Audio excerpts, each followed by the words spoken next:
Parti Lumumbiste Unifié, Paluna Mukuse, organisé qui samedi 22 août 2026 au Tozaïna Yango, 62e existence na Bango, le secrétaire général, la chef du parti, Godefroid Mayobo, a réaffirmé qu'il attachement à la formation politique, héritage historique na ba idéologie mususu pe alobelaki makambo etali transformation ya ba valeur lumumbisme na nouvelle génération na message na ye liboso ya ba cadre ba militant ba sympathisant pe ba invité ndenge na ndenge alobelaki makambo oyo etali ya kotala ndenge nini génération oyo ekoya na sima ba kotangisa bango pe kotalisa na bango ndenge nini parti Lumumbiste eutaki pe na ndenge ekomi na génération ya lelo yango nde bazali kobenga esprit politique profond boyoka ye moko ndenge ya communicaki. Nous voici au 62e anniversaire de notre cher et grand parti, le parti Lumumbiste Unifié, parlons en sigle, qui est né, comme vous le savez tous exactement, le 22 août 1964, ici à Kinshasa, il s'appelait alors Léopoldville. Vous voudrez accepter que ça soit un peu long, notre intervention, parce que la Lobaka.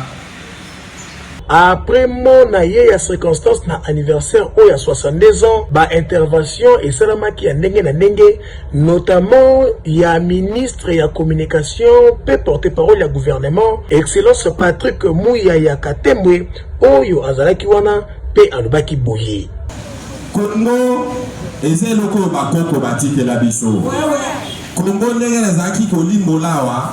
Ce qui est na batu ba histoire à Congo makasi eza biso le biso to lo baka palu mwinda ya Congo ezaka mwinda le peli batu nyonso ba sepeli soki molile ezalaki le mwinda peli batu nyonso balobi a pole komi yango musala o biso to sala ka pembeni ya président eza ko memela epe mwinda o ya bana ya palu.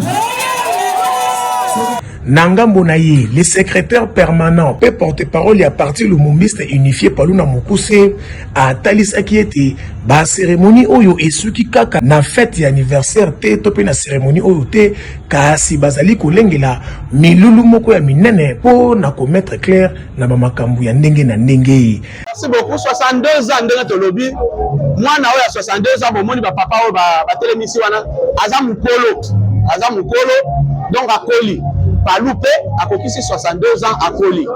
Message à Palou ezali message kaka oyo père fondateur Lumumba Gizenga atike la biso lelo Mayobo azo continuer na message wana. Ezali mboka ifale za la moko uni. Ezala ko kabwana te. Et mboka ifale mutu pa koma na pouvoir esengeli te azwa menduki. Il faut aleka na ba voie ya démocratie. Et mboka yi esengeli te mwana Congo nyonso bazwa na valeur. Pour que richesse ya moka ezala partager ekangwana na ba Congolais bango moko ba bénéficier yango. Donc ba valeur nyonso ba Lumumba na Gizenga batikela biso yango parlo à défendre.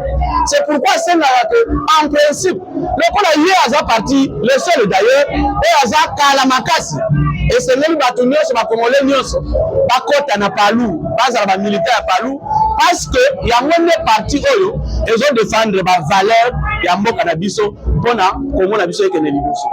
Ah oui, bondi melangai cérémonie oyo ya anniversaire 62 ans ya Palou elekaki kitoko avec un partenaire idéologie liboso ya bakonzi ya ndenge na ndenge ba invité ba cadre ba militant pe ba partisan ya parti Lumumbiste Unifié Paluna Mukuse nyonso oyo e salamaki na bokasi ya le secrétaire général pe chef ya parti Godefroid Mayobo tolo balisusu nini 62 ans yango yo Palou ekoli avec beaucoup d'expérience na makambo tali politique na ndenge ya osakana te eke yo oui.